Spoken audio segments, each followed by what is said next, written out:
டெல்லி உயர்நீதிமன்றம் மறுப்பு தெரிவித்த நிலையில் தற்பொழுது நாம் தமிழர் கட்சி உச்சநீதிமன்றத்தை நாடியிருக்கிறது.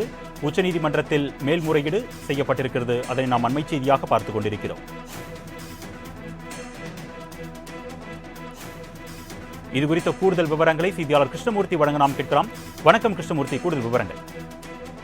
வணக்கம். மக்களவை தேர்தலில் போட்டியிட கரும்பு விவசாய சின்னத்தை ஒதுக்க தேர்தல் ஆணையத்திற்கு உத்தரவிடக் கோரி நாம் தமிழர் கட்சியின் தலைவர் சீமான் உச்சநீதிமன்றத்தில் தற்போது மேல்முறையீடு மனுவானது தாக்கல் செய்திருக்கிறார். மக்களவை தேர்தலில் போட்டியிடும் வகையில் நாம் தமிழர் கட்சி வேட்பாளர்களை நிறுத்த திட்டமிட்டிருந்தது. இதனிடையே நாம் தமிழர் கட்சிக்கு கரும்பு விவசாய சின்னத்தை ஒதுக்கி தேர்தல் ஆணையத்திற்கு உத்தரவிடக் கோரி அக்கட்சியின் தலைவர் சீமான் டெல்லி உயர்நீதிமன்றத்தில் ஒரு மனுவை தாக்கல் செய்திருந்தார். இந்த மனுவை டெல்லி உயர்நீதிமன்ற தலைமை பொறுப்பு நீதிபதி மன்மோகன் சிங், நீதிபதி மன்மீத் சிங் அடங்கிய அமர்வானது கடந்த 1ஆம் தேதி விசாரித்திருந்தது.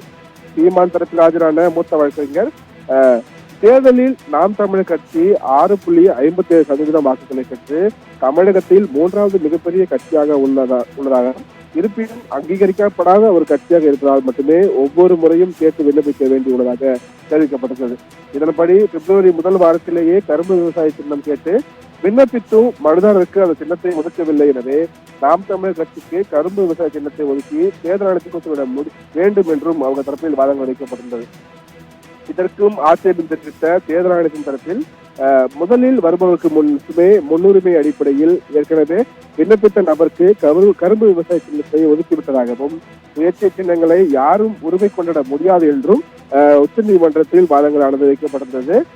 இதே போல் கரும்பு விவசாய சின்னத்தை சுயேட்சை சின்னங்களை யாரும் உரிமை கொண்டாட முடியாது என்று தெரிவித்த நீதிமன்றம் கரும்பு விவசாய சின்னம் வேண்டுமென்றால் கூடுதலான வாக்குகளை பெற்று அங்கீகாரம் பெற்ற கட்சியாக மாற வேண்டும் என்றும் வாதிட்டார்.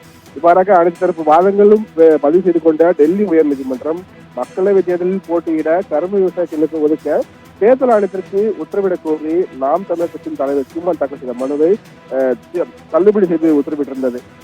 பாரதிய ஐக்கிய ஜனதா கட்சிக்கு கரும்பு விவசாய சின்னத்தை தேர்தல் ஆணையம் ஒதுக்கி தனிச்சின்னையானதோ அரசமைப்பு சட்டத்திற்கு முரணானதோ இல்லை என்றும், இதன்படி பாராளுமன்ற தேர்தலில் கரும்பு விவசாய சின்னத்தை ஒதுக்க தேர்தல் ஆணையத்திற்கு உத்தரவிடக் கோரி நாம் தமிழர் கட்சி தலைவர் சீமான் தற்போது உச்சநீதிமன்றத்தில் ஒரு மேல்முறையீடு மனுவும் தாக்கல் செய்திருக்கிறார். அருணேஷ்,